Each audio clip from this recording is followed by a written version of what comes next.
Bienvenue sur Stats et Société, la chaîne qui vous parle de stats et de sujets de société.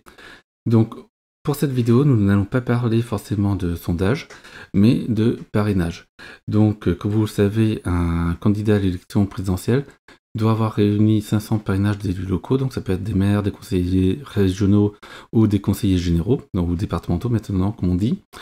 Et le Conseil constitutionnel a commencé à publier les listes de parrainage pour les candidats. Alors, à savoir, il n'est pas nécessaire qu'une personne se soit officiellement déclarée candidat à la présidentielle pour recevoir des parrainages.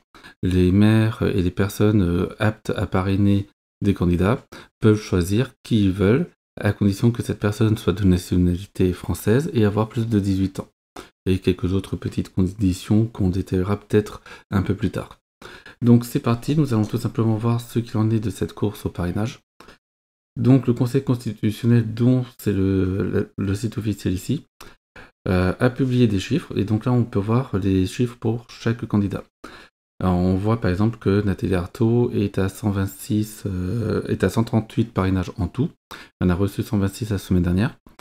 Ça permet de donner la mesure que certains candidats qui sont quand même considérés comme des petits candidats finalement arrivent à tirer leur épingle du jeu. À ma connaissance, Nathalie Arthaud n'a pas eu de mal à réunir ses 500 parrainages lors des dernières présidentielles. Désolé. Et là, on peut voir un petit peu ce qu'il en est pour les différents élus. Donc, vous avez plus longtemps dans les médias, Emmanuel Macron, pas encore officiellement candidat, a déjà reçu ses 500 parrainages, c'est-à-dire que lui n'aura pas de mal à se représenter une nouvelle fois. D'autres candidats sont déjà bien avancés, comme Valérie Pécresse 324 par exemple, Fabien Roussel à 159, on pourrait aussi penser à Jean Lassalle 124, c'est quand même pas mal vu les intentions de vote, Anne Hidalgo déjà 266. Alors maintenant, quelles sont les stratégies des candidats par rapport au parrainage? En fait, vous avez certainement dû entendre parler des problèmes que peuvent avoir certains candidats pour réunir 500 parrainages. Alors, comme on peut voir, ça dépend vraiment du candidat et c'est pas forcément les intentions de vote qui font les parrainages. On voit ici que Marine Le Pen, qui pourtant est presque une candidate sérieuse au second tour, n'est qu'à 35 parrainages en tout, alors que Jean Lassalle, qui a très peu de chances de se retrouver au second tour, lui en est déjà à 124.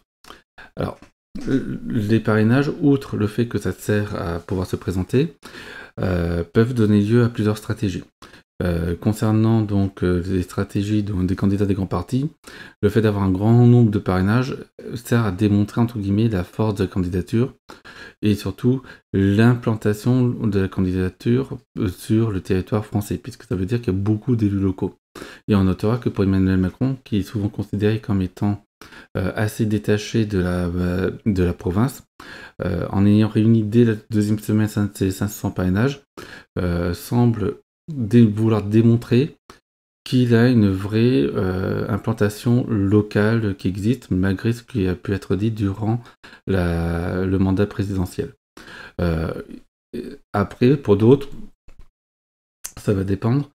Le fait de la course au parrainage peut aussi permettre de feuilletonner en fait leur candidature, et permet aussi de faire parler d'eux, notamment à travers les difficultés de parrainage, et ainsi de donner une sorte de petit suspense jusqu'à la présentation officielle des candidatures sur le fait qu'ils ont eu oui ou non les 500 parrainages, et donc d'être comme ça sur le devant de la scène avec ça. Donc voilà ce qu'on peut dire là-dessus. Donc à voir si c'est réel ou si les difficultés sont réelles. N'hésitez pas à commenter, à donner votre avis dans les commentaires, c'est fait pour ça. Et là-dessus, je vais vous dire à ciao, bye bye. C'était une courte vidéo, mais peut-être que je la referai la semaine prochaine avec plus d'éléments, justement pour vous parler de cette course au parrainage. À ciao, bye bye, au revoir.